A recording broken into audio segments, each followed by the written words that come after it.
අයිබෝවන් සුබ දවසක් සියලු දෙනාටම. අද අපි ඉගෙන ගන්න යන්නේ මේ වීඩියෝ එකෙන් 10 ශ්‍රේණිය ගණිතය සමාන්තර ශ්‍රේණි පාඩම පිළිබඳවයි. මුලින්ම අපි බලමු මෙන්න මේ සංඛ්‍යා රටාව දිහා. 1 3 5 7 9. මෙන්න මේක සංඛ්‍යා රටාවක් උනේ විශේෂ හේතුවක් නිසා. ඒ තමයි මේ හැම ඉලක්කමක් අතරම වෙනස එක සමාන වෙනසකින් තමයි මේගොල්ලන් සංඛ්‍යා රටාවක් වෙලා තියෙන්නේ. එතකොට මෙන්න මේ ආකාරයේ සංඛ්‍යා රටාවක් ගත්තොත් අපි මේගොල්ලන්ගේ මේ එක එක සංඛ්‍යා හඳුන්වනවා මේ සංඛ්‍යා රටාවේ පද කියලා. සමාන්තර ශ්‍රේණි කියන පාඩමට එද්දී සමාන්තර ශ්‍රේණියේ මෙන්න මෙයාලා අපි හඳුන්වනවා පද කියලා. එතකොට මෙයා පළවෙනි පදය, දෙවන පදය, තුන්වෙනි පදය ඔය විදියට. එතකොට අපි පැහැදිලි කරගමු සමාන්තර ශ්‍රේණියක් කියන එකේ නිර්වචනය හැඳින්වීම. ඔයාලට පැහැදිලි. එතකොට එන සමාන්තර ශ්‍රේණියක් කියලා කියන්නේ පද දෙකක් අතර වෙනස සෑම තැනකම එක සමාන වූ සංඛ්‍යා අනුක්‍රමයක් අපි හඳුන්වනවා සමාන්තර ශ්‍රේණියක් කියලා. එතකොට ඔන්න ඔය වෙනස අපි හඳුන්වනවා සමාන්තර ශ්‍රේණියක ඔය තියෙන පද දෙකක් අතර තියෙන පොදු වෙනස අපි හඳුන්වනවා පොදු අන්තරය කියලා. ඒක අපි සිම්පල් D වලින් පෙන්නනවා.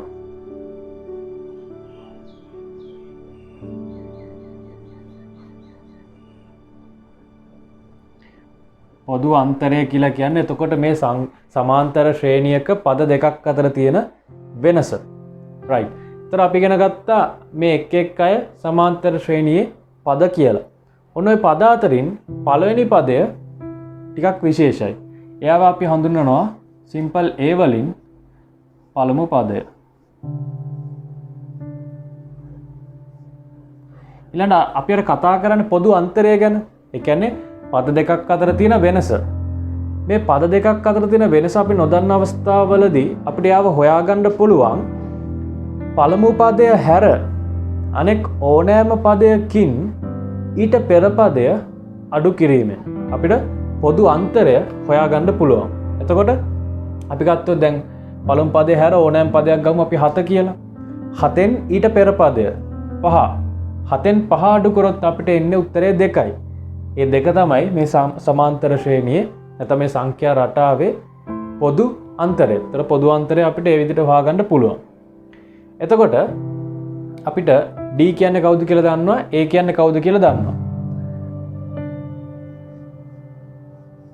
ඊළඟට මේ n කියලා කෙනෙක් ඉන්නවා. ඒ කියන්නේ දැන් හිතන්න අපිට සමාන්තර ශ්‍රේණියක මේ ආකාර සමාන්තර ශ්‍රේණියක අපි දන්නවා දැන් තුන්වෙනි පදය 5. ඊළඟට හතරවෙනි පදය 7. පස්වෙනි පදේ 9. ඔය විදිහට අපිට 100 වෙනි පදය කුමක්ද කියලා ඇහුවොත් මේ එක දිගට ලියාගෙන ගිහිල්ලා අපිට කියන්න අමාරුයි. අනේ ඒ ආකාරයේ මම කියන්නේ මේ සමාන්තර ශ්‍රේණියක ඕනෑම ස්ථානයක් තියෙන පදයක් ඉන්න ස්ථානයක් ඉන්නවා. අපි මේ n වලින් දැනට n හඳුන්වමු ඔය සමාන්තර ශ්‍රේණියේ පදයක් ඉන්න ඕනෑම ස්ථානයක් n වලින් හඳුන්වමු. ඕනෑම පදයක් ඉන්න ස්ථානය. දෙවන පදය නම් n සමානයි 2. 100 වෙනි පදය නම් n සමානයි 100. ඊළඟට තව එක්කෙනෙක් ඉන්නවා ආඥාතයක් tn කියලා. මේ tn කියන්නේ term. ඒ කියන්නේ අපි ගත්තොත් 100 වෙනි පදය 100 වෙනි ස්ථානයේ ඉන්න පදයට කිසියම් උත්තරයක් තියෙනවා. එතකොට එයා tn. ඒ කියන්නේ සමාන්තර ශ්‍රේණියක ඉන්න ඕනෑම පදයක් tn වලින් අපි හඳුන්වනවා. ඒ කියන්නේ අපි ඒකට කියනවා n වැනි පදය. n වැනි පදය.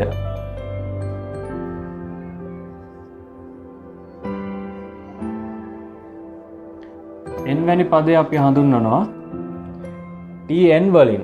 එතකොට මෙන්න මේ ආකාරයේ අඥාත 4ක් තියෙනවා.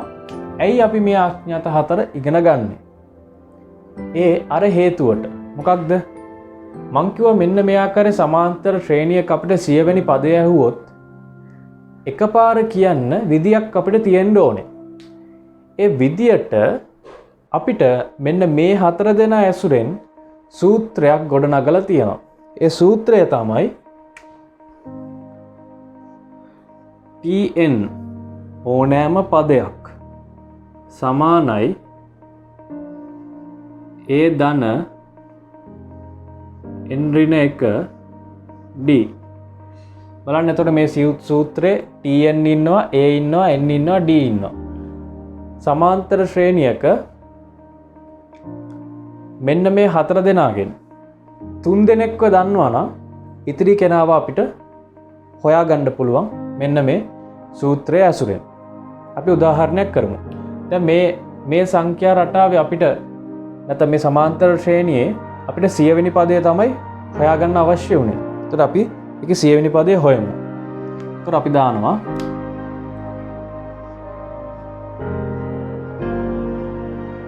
100 වෙනි පදය T100 සමානයි A. පළමු පදය මේකේ මේ සමාන්තර ශ්‍රේණියේ පළවෙනි පදය 1 ධන n ස්ථානය අපි හොයන්නේ කීවෙනි ස්ථානයේද 100 ඍණ 1 d පොදු අන්තරය මේ සමාන්තර ශ්‍රේණියේ පොදු අන්තරය අපි 2යි කියලා හොයාගත්තා. එතකොට ටර්ම් 100 සමානයි 1 ධන 100 ඍණ 1 99යි 99 ගුණ වෙනවා මේ දෙකෙන්. එතකොට ටර්ම් 100 අපිට එනවා 1 ධන 99 වරක් 2 99 වරක් 2 අපිට එනවා 9 වරක් 2 18 එකක් ඉතුරුයි 9 වරක් 2 18යි 1යි 19යි 198. එතකොට අපිට උත්තරය එනවා 100 වෙනි පදයට 1යි 198යි 199 කියලා. එතකොට මේ 199 වෙන්නේ මෙන්න මේ සමාන්තර ශ්‍රේණියේ 100 වෙනි ස්ථානයට ඉන්න පදය. අපි කිව්වා මෙන්න මේ ආකාරයේ අපි නොදන්න මේ ආඥාත 4න් 3 දෙනෙක්ව දන්නවා නම් ඊළඟ කෙනාව අපිට මේ සූත්‍රය භාවිතයෙන් හොයාගන්න පුළුවන්.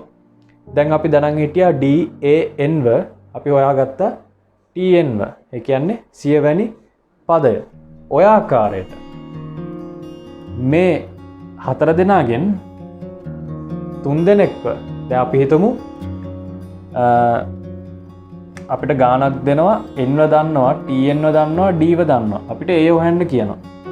අපිට ඒකත් කරන්න පුළුවන් මේ සූත්‍රයේ භාවිතයෙන්ම. ඒකට අපි ඉගෙනගෙන තියෙන දැනුමක් උක්ත කිරීම කියලා. සූත්‍ර උක්ත කිරීම අපි ඉගෙනගෙන තියෙනවා.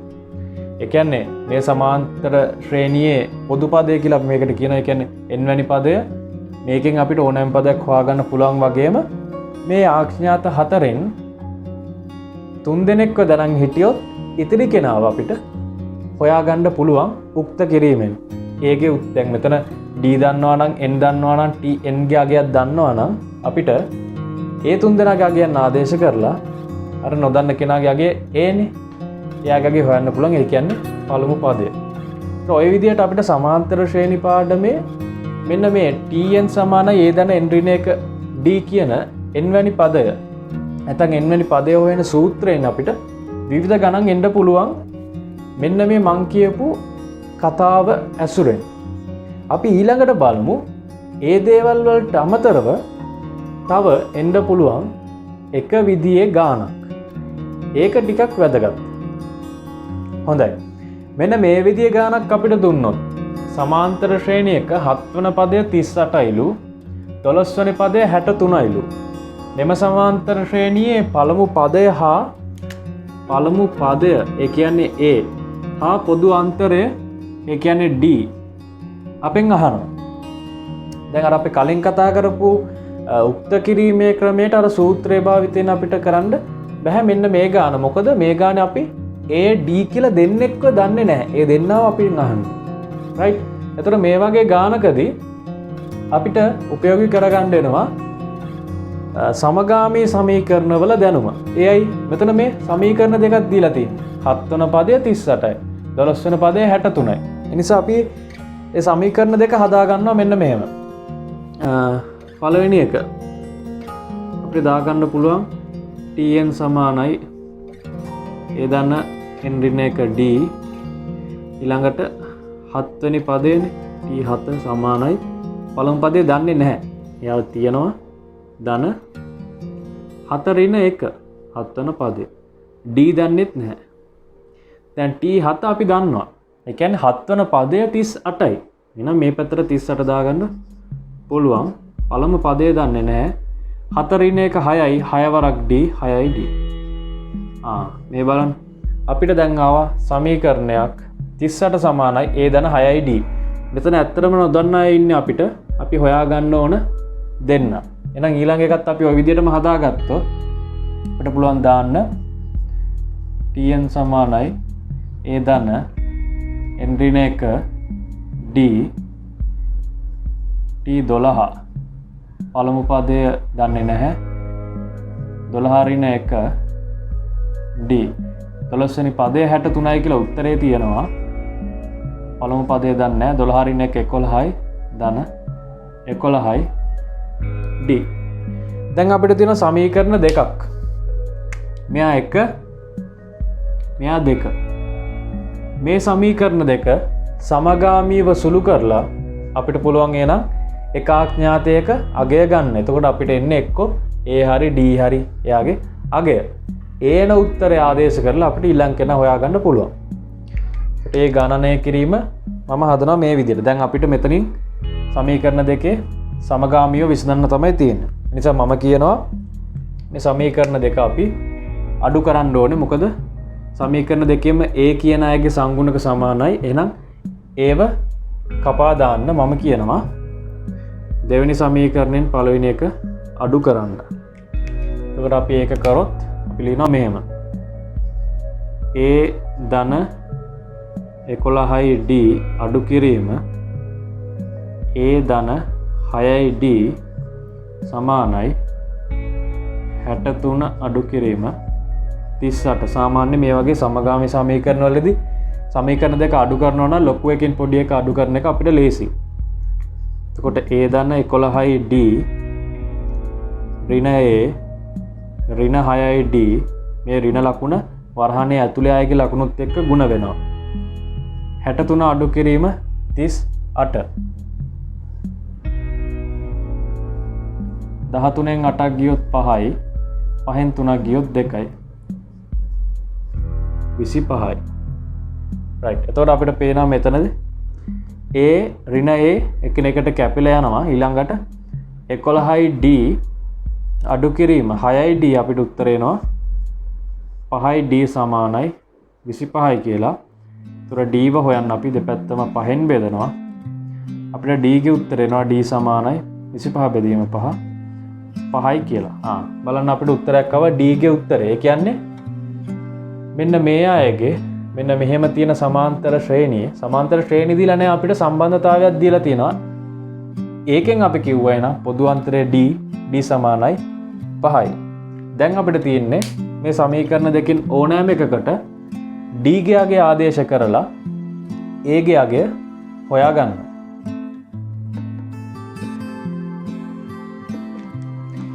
d සමානයි 5යි කියලා අපිට උත්තරයක් ආවා. දැන් අපි ආදේශ කරනවා. අපි ගමු පළවෙනි සමීකරණයට ආදේශය. අපි ඒක දාමු. එකට ආදේශය.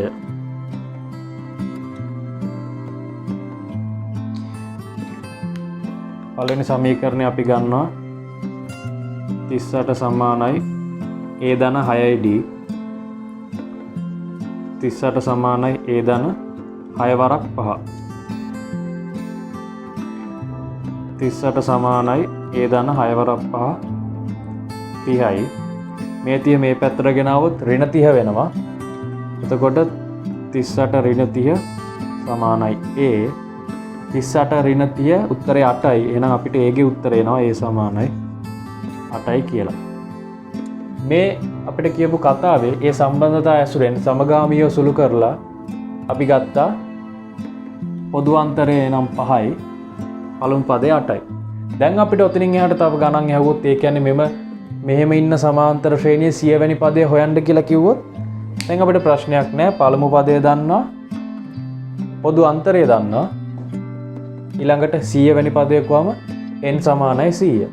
100 වෙනි පදේ අපිට හොයන්න පුළුවන්. එතකොට මේ අයව අපි දැන් දන්න නිසා. එතකොට මේක වැදගත් මේක මතක තියාගන්න. මොකද අර සාමාන්‍යයෙන් තියෙන සූත්‍රයම සුළු කරලා කියන්නේ ඒ අර සූත්‍රයට අගයන් ආදේශ කරලා උත්තරය ගන්නවා හැරෙන්න මේ වගේ ටිකක් හිතන්න වෙන ප්‍රශ්න එන්න පුළුවන්. මේක විශේෂයෙන්ම මේ වගේ අපිට සම්බන්ධතා දෙකක් දීලා මෙහෙම දෙන්නෙක්ව ඇහුවොත් සමගාමී සමීකරණ වගේ විසඳන එක තමයි අපිට කරන්න තියෙන්නේ. ඒක ඔයගලන් එන ගණන් වලදී ටිකක් ඒක හිතලා බලන්න වෙනවා. හොඳයි, අපි ඊළඟට ඉගෙන ගමු සමාන්තර ශ්‍රේණියක මුල් පද n හි ඓක්‍ය.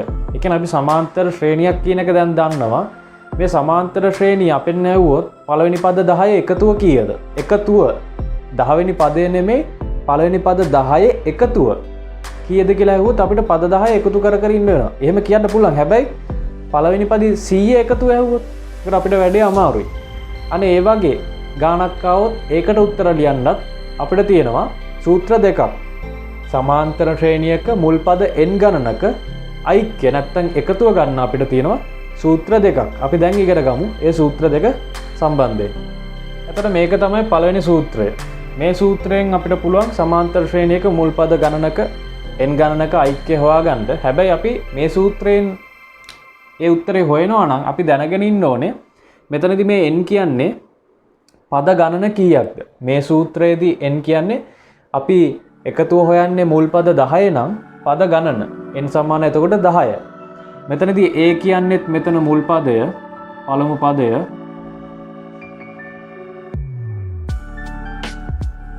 මෙතනදී l කියලා එක්කෙනෙක් ඉන්නවා. මේ l කියන්නේ අවසන් පදය.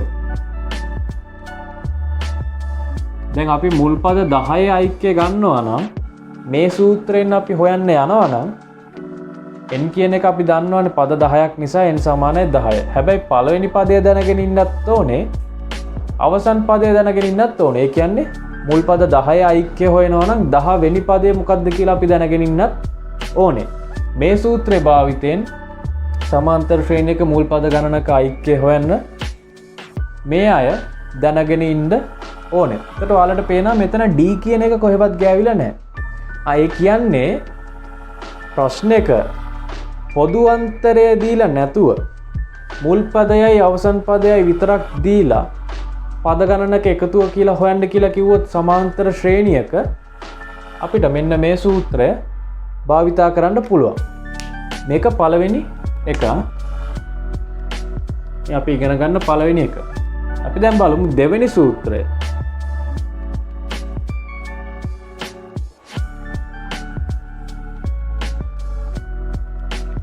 එතකොට මේක තමයි අපි ඉගෙන ගන්න සමාන්තර ශ්‍රේණියක මුල් පද n ගණනක ඓක්‍ය හොයන්න අපි ඉගෙන ගන්න දෙවෙනි සූත්‍රය. මේ සූත්‍රෙත් n ඉන්නවා. ඒ කියන්නේ පළමු පද 50 එකතුව හොයනවා නම් n සමානයි 50. a ඉන්නවා. පළමු පදේම තමයි මෙතනත් a කියන්නේ.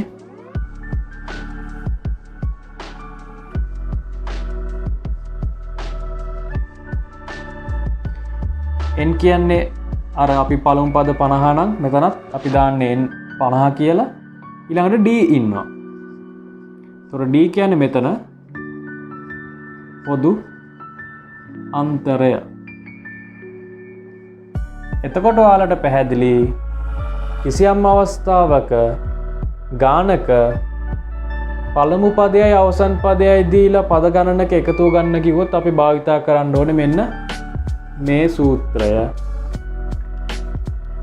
පළමු පදයයි පොදු අන්තරයයි විතරක් දීලා නැත්නම් ඒ දෙක විතරක් හොයාගන්න මාර්ගයක් දීලා පද ගණනක එකතුව ගන්න කියලා කිව්වොත් අපි භාවිතා කරන්න ඕනේ මේ සූත්‍රය. එතන මේ සූත්‍ර දෙකෙන්ම අපිට පුළුවන් සමාන්තර ශ්‍රේණියක පද නැත්නම් මුල් පද n ගණනක එකතුවක් හොයාගන්න. එතකොට අපි බලමු දැන් මේ සමාන්තර ශ්‍රේණියක මුල් පද n ගණනෙහි ඓක්‍ය ගන්න එක ඒ සූත්‍ර දෙකම සම්බන්ධ වෙන විදිය මෙන්න මේ එක ගානකින් අපි තේරුම් ගමු. මේ ගානේ අපිට කියනවා a සමානයි 12 පළවෙනි පදය 12 l සමානයි 99 අවසන් පදය 99 d සමානයි 3 පොදු අන්තරය 3යි. පදවල එකතුව 1665යි. මෙතන පදවල එකතුවක් දීලා තියෙනවා. අපෙන් අහන්නේ මොකක්ද එහෙනම්? එම ශ්‍රේණියේ එම සමාන්තර ශ්‍රේණියේ පද ගණන කීයක්ද කියලා අහනවා. ඒ කියන්නේ පද ගණන කියන්නේ n පද කීයක එකතුවද මේ අරන් තියෙන්නේ 1665 කියලා. ඊළඟට අපෙන් අහනවා මුල් පද 15 ඓක්‍ය. දැන් අපි හොයන්න ඕනේ අපිට සමාන්තර ශ්‍රේණියක පළවෙනි පදය දීලා තියෙනවා, අවසන් පදය දීලා තියෙනවා, පද ගණනක එකතුව දීලා තියෙනවා. පළවෙනි ප්‍රශ්نين අහනවා එකතුව ගත්තේ පද කීයකද? එහෙනම් අපිට මෙතනට සම්බන්ධ කරගන්න පුළුවන් අපි ඉගෙන ගත්ත අර ඓක්‍ය ගන්න සූත්‍ර වලින් පළවෙනි සූත්‍රය අපිට ගන්න පුළුවන්. පළවෙනි සූත්‍රය තමයි අපි ඒ ගාන හැදුවොත්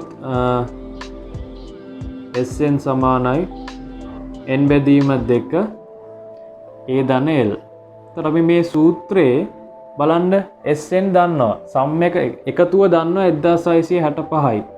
පළවෙනි පදේ දන්නවා, අවසන් පදේ දන්නවා. n විතරයි දන්නේ නැත්තේ. එහෙනම් මේ සූත්‍රයෙන් අපිට n උක්ත කරලා හොයාගන්න පුළුවන් පද කීයක එකතුවද මේ අරගෙන තියෙන්නේ කියලා. එහෙනම් අපි Sn වෙනුවට දාගන්නවා 1665 n බෙදීම 2 a ධන l 12 ධන 99.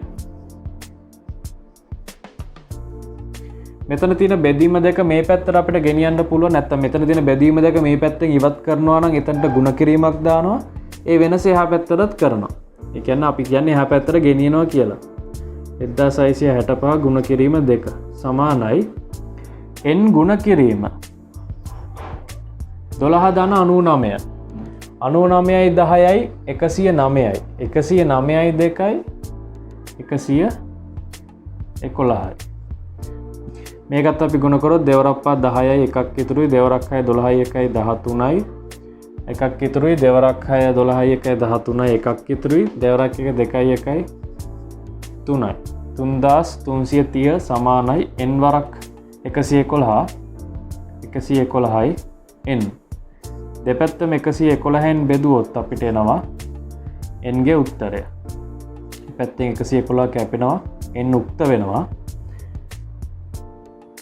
111ට 111 1යි 333ට 111 3යි. ඒ 3යි මේ බිඳුවයි අපිට එනවා 30යි කියලා. එහෙනම් මේ ඓක්‍ය අරගෙන තියෙන්නේ පද 30ක එකතුව.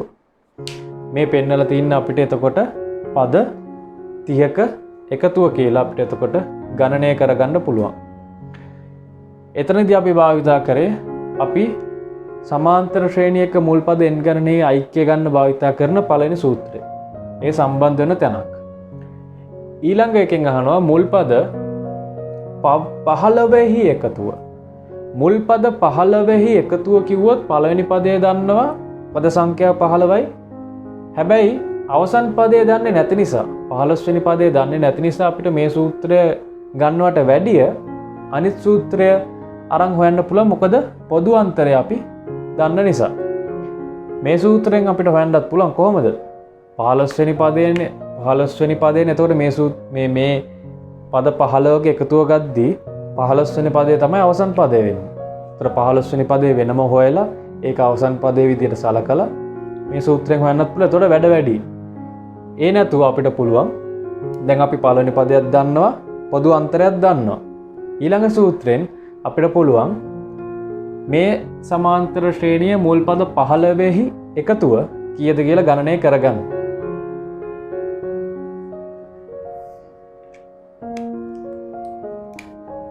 එතකොට අපි දාගන්නවා දෙවෙනි ප්‍රශ්නෙට උත්තරය. මුලින්ම අපි දාගන්නවා සූත්‍රය. Sn සමානයි බෙදීම 2 2යි a ධන n ඍණ 1 d. අපි හොයන්නේ පද මුල් පද 15හි එකතුව. මුල් පද 15හි එකතුව අපි මේ හොයන්නේ. එතකොට 15 බෙදීම 2 දෙවරක් a පළමු පදේ 12යි. දෙවරක් 12 එකතු කිරීම n ඍණ 1 15 ඍණ 1 d 3යි. එතකොට අපිට එනවා 15 බෙදීම 2 දෙවරක් 12 24යි එකතු කිරීම 15 ඍණ 1 14යි 14 වරක් 3 14 වරක් 3 අපි බැලුවොත් 4 වරක් 3 12 එකක් ඉතුරුයි 3 වරක් 1 3යි 1යි 42යි කියලා 14 වරක් 3 අපිට එනවා. එතකොට මෙතන 24 එකතු කිරීම 42. අපිට එනවා ඊට පස්සේ 15 බෙදීම 2 ගුණ කිරීම මේ වරහණක් කියන්නේ ගුණ කිරීමක් 24 ධන 42 20යි 40යි 60යි 4යි 2යි 6යි 66යි. මෙතනදී අපිට 2ට 2 ඒවා 1යි 66ට 2 ඒවා 33යි 15 වරක් 33 තමයි එහෙනම් මෙතනදී අපේ උත්තරය වෙන්නේ මුල් පද 15හි ඓක්‍ය. එතකොට බලමු 15 වරක් 33 උත්තරය 3 වරක් 5 15යි එකක් ඉතුරුයි 3 වරක් 1 3යි 1යි 4යි 3 වරක් 5 15යි එකක් ඉතුරුයි 3 වරක් 1 3යි 1යි 4යි 5යි 9යි 4යි 495යි කියලා අපිට උත්තරය එනවා. එතකොට දැන් අපි මෙන්න මේ දීලා තියෙන දත්ත ඇසුරෙන් සමාන්තර ශ්‍රේණියක මුල් පද n ගණනෙහි ඓක්‍ය කියන සූත්‍ර දෙකම භාවිතා කරලා ගානක් හදපු විදිය තමයි මේ තියෙන්නේ. පළවෙනි සූත්‍රය භාවිතා කරලා අපිට කියපු දත්ත වලින් පද කීයක ඓක්‍යද මේ අරන් තියෙන්නේ කියලා ඉගෙන ගත්තා. ඊළඟට දෙවනියට අපි කරේ අපිට ලේසි සූත්‍රය අරගෙන මුල් පද 15හි ඓක්‍ය අපි හොයාගත්තා. එතකොට අපිට එනවා මේ සමාන්තර ශ්‍රේණියේ මුල් පද 15හි එකතුව 495යි කියලා. එහෙනම් බොහොමත්ම ස්තුතියි අද මේ වීඩියෝ එක බලුවට. මේකේ යම්කිසි දෙයක් ඔයාලා ඉගෙන ගත්තා නම් ඒක මට සතුටක්. ඉතින් මේ වගේම ආයෙත් සාමාන්‍ය පෙළ විභාගයට සූදානම් වෙන ඔයාලට වැදගත් වෙන තවත් අලුත් වීඩියෝ එකකින් අපි ආයෙත් හම්බ වෙමු. එතකන් හැමෝටම බොහොම ස්තුතියි. පරිස්සමෙන් ඉන්න. සුබ දවසක්.